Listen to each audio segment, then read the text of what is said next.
गणेशाय नमः श्री सरस्वती नमः श्री गुरुभ्यो नमः भक्तुलारा व्यास प्रोक्त भागवत महापुराणం యథాతథంగా చెప్పుకున్నాం. ఇందులో భాగంగా నిన్నటి వరకు మనం 8 స్కందాలు పూర్తి చేశాం. 9వ స్కందాన్ని 23 భాగాలుగా చెప్పుకున్నాం. ఈ రోజున 24వ భాగాన్ని చెప్పుకున్నాం. నిన్న మనం ఖట్వాంగుడి యొక్క కథ పూర్తి అయింది. శుక్ల వారు పరీక్షణ్ మహారాజుకి ఇంకా చెప్తున్నారు. ఈ భాగవతం అంట ఎలా చెప్పబడుతుందంటే సూతుల వారు శౌనకాది మహాములకి సుఖయోగి పరీక్షిత్తుకు చెప్పిన భాగవతం చెప్పడం కథ అంతా కూడా అలా సాగుతుంది. అప్పుడప్పుడు అది గుర్తు చేస్తుంటారు. మనం సూత ఉవాచ అని కూడా వస్తుంది. సూతుల వారు శౌనకాది మహాములకి చెప్పారు. ఏ విషయం చెప్పారు?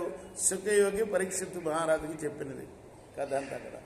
శ్రీ సుఖ ఉవాచ ఖట్వాంగా దీర్ఘబాహుశ్చ రఘుస్తస్మాత్ పృథుశ్రవ అజస్తో మహారాజ తస్మాత్ దశరథోభవత్. ఖట్వాంగుడి కొడుకు పేరు దీర్ఘబాహు, అతని కుమారుడు పేరు రఘుమహారాజు. చాలా ఖ్యాతి వహించాడు కాబట్టి రఘుకులం అని పేరు వచ్చింది ఆయన వచ్చిన తర్వాత. ఈ రఘు యొక్క కొడుకు పేరు అజమహారాజు. అజమహారాజు కొడుకు పేరు దశరథుడు. ఈ వంశంలోనే ఇదివరకు ఒక దశరథుడు వచ్చాడు ఇంతకుముందు. ఇప్పుడు వచ్చిన దశరథుడు ఎవరయ్యా అంటే అజమహారాజు యొక్క కొడుకు. సాక్షాత్తుగా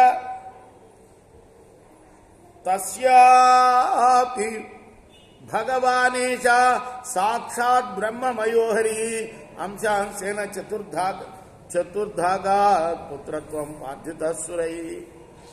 ఒత్తులేసుకున్నావా రామకృష్ణ? ఒత్తులేసుకున్నావా? రామలక్ష్మణ భర్త శత్రుఘ్న ఇది సంజ్ఞయ. సాక్షాత్తు పరబ్రహ్మ అయిన శ్రీమన్నారాయణుడు దేవతల ప్రార్థనను మన్నించి 4 అంశాలతో ఈ దశరథ మహారాజుకు 4 పుత్రులుగా అవతరించాడు. వరుసగా వాళ్ళ పేర్లు రామ, భరత, లక్ష్మణ, శత్రుఘ్నుడు. తస్యానుచరితం రాజన్ ఋషిభిస్తత్వదర్శిభిః శ్రుతం హి వర్ణితం భూరి త్వయా సీతపతేర్ముహుః. ఆ రామచంద్ర భగవానుడి యొక్క అవతార లీలల్ని తత్వదర్శనులైన వాల్మీకి ఆది ఋషులు విపులంగా వర్ణించారు. ఆ మహిత వృత్తాంతం నువ్వు కూడా పెక్కుమార్లు వినే ఉంటావు పరీక్షణ్ మహారాజా.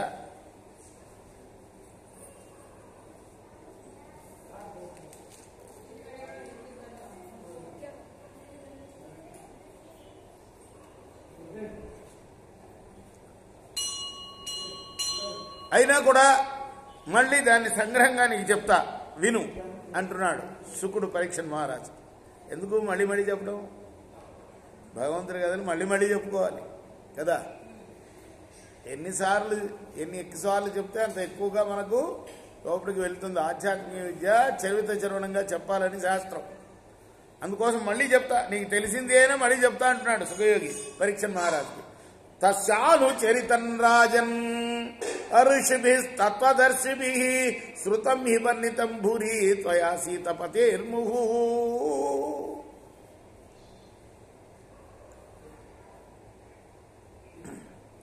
గుర్వర్ధే చక్తరాజ్యో వ్యచరదనువనం పద్మపద్భ్యాం ప్రియాయా పాణిస్పశ్యాక్షమాభ్యాం మృజితపధరుజో యో హరీంద్రానుజాభ్యం వైరూప్యా శూర్పణఖ్యా ప్రియ విరహ హర్షారోపిత భ్రూ విజృంభ తస్తాద్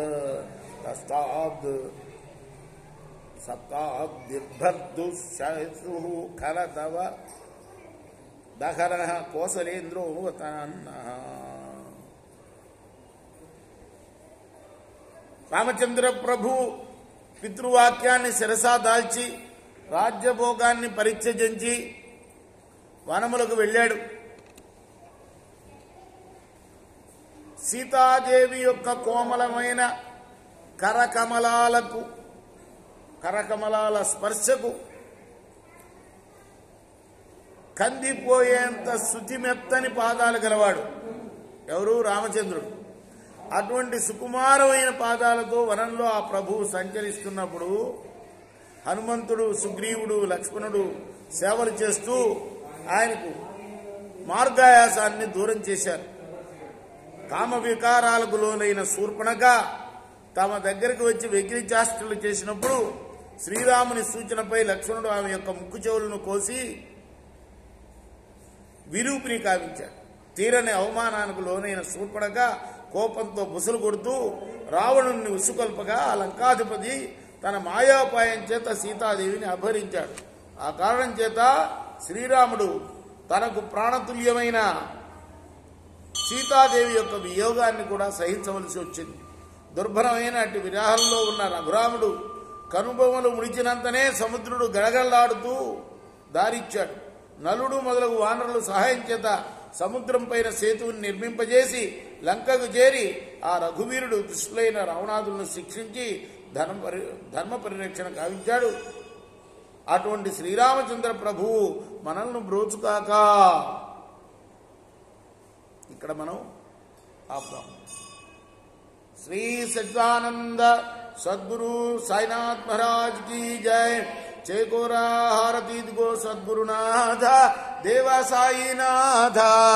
పాంచభౌతిక తత్వములనే హారతులిత్తుమురా నిర్గుణం మగు